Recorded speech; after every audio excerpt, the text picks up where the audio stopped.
दोस्तों human body जो है, human body is divided into 6 systems. 6 systems में जो मानवीय शरीर है वो विभाजित है। और उसमें एक बहुत ही इम्पॉर्टेंट सिस्टम है सेंट्रल नर्वस सिस्टम। अब जो सेंट्रल नर्वस सिस्टम जो है ये 3 चीज़ों से मिलकर दोस्तों बना हुआ है। आपका ब्रेन जो आपकी बॉडी का सबसे इम्पॉर्टेंट ऑर्गन है, उसके बाद आपका स्पाइनल कॉर्ड, आपकी रीढ़ की हड्डी, और एक कॉम्प्लेक्स नेटवर्क ऑफ न्यूरॉन्स। तो इन 3 चीज़ों से मिलकर बनता है आपका सेंट्रल नर्वस सिस्टम। और आपकी लाइफ की बहुत सारी चीज़ों पे एक बहुत ही मेन कंट्रीब्यूशन है आपके सेंट्रल नर्वस सिस्टम का। अब दोस्तों आपका जो ये पूरा शरीर है, आपकी जो ये पूरी बॉडी है, इस पूरी बॉडी में मान लेते हैं कि आप कोई वर्कआउट कर रहे हैं, आप किसी भी प्रकार का वर्कआउट कर रहे हैं, आप वेट ट्रेनिंग कर रहे हैं, आप कार्डियोवास्कुलर वर्कआउट कर रहे हैं, आप किसी प्रकार का डांस फॉर्म कर रहे हैं, या सुबह से लेकर रात तक आप जो कुछ भी कर रहे हैं, तो ये सिस्टम आपकी जो बॉडी, जो आपके बॉडी के ऑर्गन्स हैं, जो आपके बॉडी के जितने भी पार्ट्स हैं, उन तक मैसेज को पहुंचाना, और आपके वो बॉडी ऑर्गन्स, बॉडी पार्ट्स जो हैं, उन संदेशों को, उन मैसेजेस को रिसीव करते हैं। और उसके बाद जो इन्फॉर्मेशन, अगर कोई आपको कोई जानकारी देता है तो उस जानकारी को आप जो रिसीव करते हैं, तो आपकी पूरी बॉडी जो है, पूरी बॉडी का जो मैसेजिंग सिस्टम जो है, कि किसी मैसेज को भेजना, किसी मैसेज को रिसीव करना, उसे इंटरप्रिटेट करना, ये जो है, ये आपका सेंट्रल नर्वस सिस्टम जो है, ये सेंट्रल नर्वस सिस्टम इन सारे चीज़ों को जो है रेगुलेट करता है, इन सारी चीज़ों को कंट्रोल करता है। और आपके जितने भी विचार हैं, या आपके शरीर में जितने भी मूवमेंट्स होते हैं, आपकी आँखों के मूवमेंट, आपकी बॉडी के मूवमेंट, हाथों के, पैरों के, every movement of your body, so ये सारी की सारी चीज़ें जो रेगुलेट करता है, ये आपका सेंट्रल नर्वस सिस्टम जो है वो रेगुलेट करता है। अब बात आपकी हेल्थ की आती है, तो आपकी हेल्थ में भी जो आपका जो सेंट्रल नर्वस सिस्टम है, एट प्रेजेंट जो आपका करंट हेल्थ स्टेटस है, या जो आपका जो फ्यूचर हेल्थ स्टेटस होगा, तो ये आपका सेंट्रल नर्वस सिस्टम जो है उसमें बहुत ही ज़्यादा अहम भूमिका निभाता है। एक चीज़ दोस्तों याद रखिए, जो ऑप्टिमल हेल्थ है, दैट्स 10% फिजिकल एंड 90% साइकोलॉजिकल।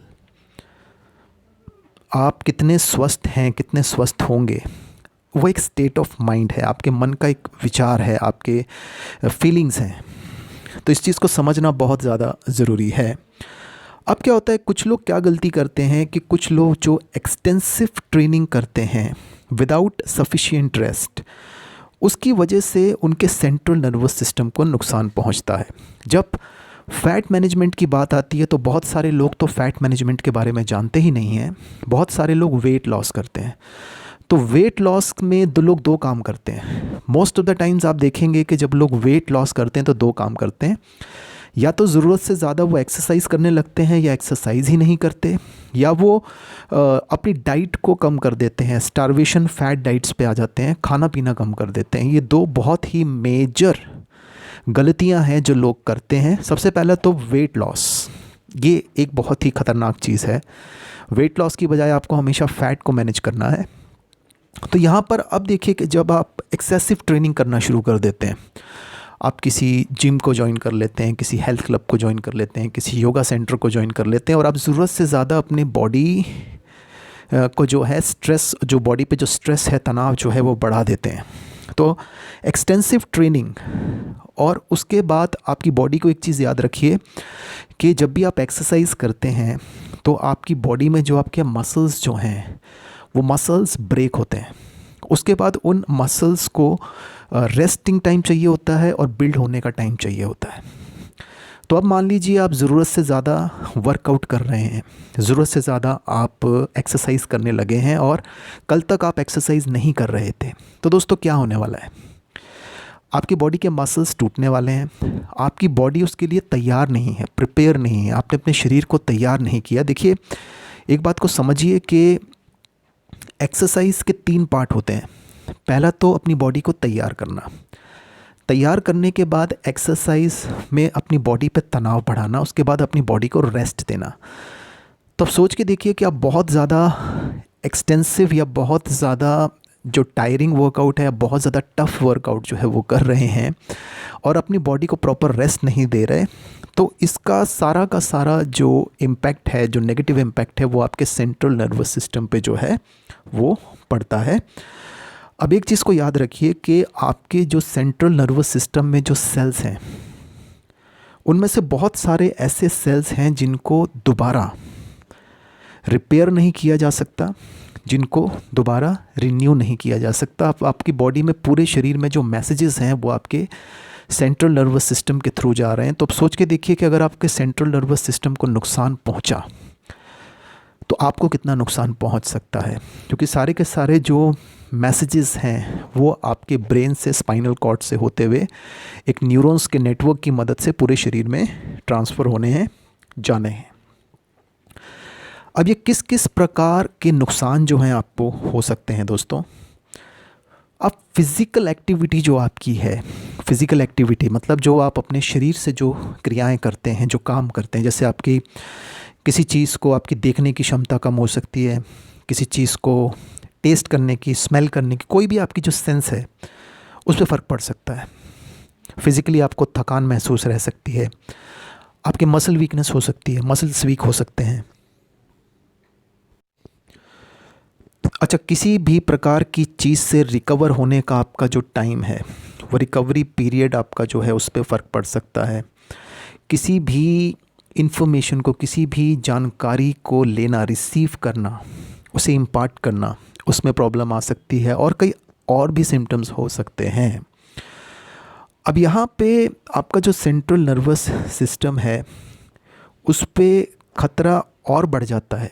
इस चीज़ के साथ में खतरा और बढ़ जाता है स्टारवेशन और फैट डाइट्स की वजह से, कि जब आपकी बॉडी को आप खाना पीना कम कर देते हैं, अपनी डाइट कम कर देते हैं, तो आप अपनी बॉडी को उतनी कैलोरीज भी नहीं दे रहे जितनी कैलोरीज़ की आपकी बॉडी को ज़रूरत है। नॉर्मल आपकी बॉडी को जितनी कैलोरीज़ की ज़रूरत है। तो अब आपकी बॉडी जो है वो दो काम करती है। एक तो आपकी बॉडी कहती है कि मुझे न्यूट्रिशन दो ताकि मैं बॉडी को अच्छे से चला सकूं। अब आप अगर वो कम कैलोरीज़ अपनी बॉडी को दे रहे हैं, जितनी आपकी बॉडी को कैलोरीज़ चाहिए उससे कम कैलोरीज़ दे रहे हैं, तो आपकी बॉडी क्या करेगी, आपकी बॉडी के पास जो रिज़र्व रिसोर्सेज हैं न्यूट्रिएंट्स के, जो आपकी बॉडी के पास अभी जो स्टोर्ड प्रोटीन है, जो आपकी बॉडी में जो स्टोर्ड इंसुलिन है, जो भी स्टोर्ड न्यूट्रिएंट्स हैं, कैल्शियम है, बॉडी तो उसे यूज़ करेगी क्योंकि बॉडी को तो काम करना है ना।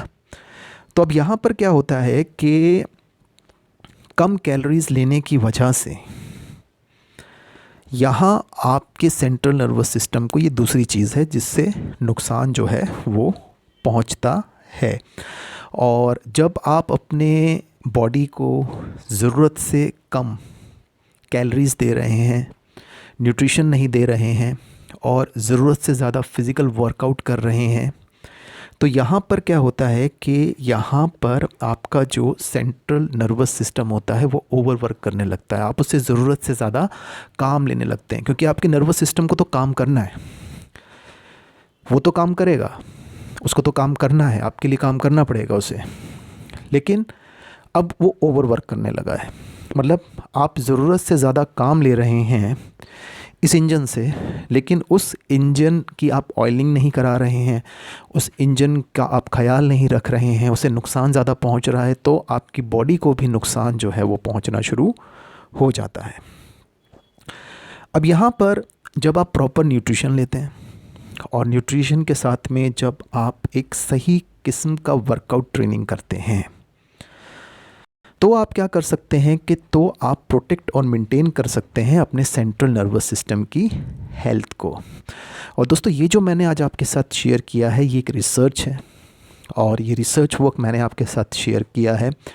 आपकी जानकारी में या आप अगर इन दोनों में से कोई भी एक गलती कर रहे हैं, ज़रूरत से ज़्यादा वर्कआउट या स्टारवेशन और फैट डाइट्स, तो ये आपके लिए लॉन्ग रन में दोस्तों बहुत ज़्यादा नुकसानदेह हो सकता है।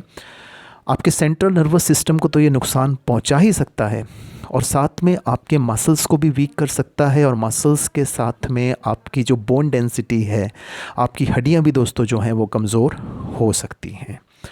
तो इस चीज़ को ध्यान में रखिए, अपनी बॉडी को किसी भी चीज़ के लिए धीरे धीरे प्रिपेयर कीजिए।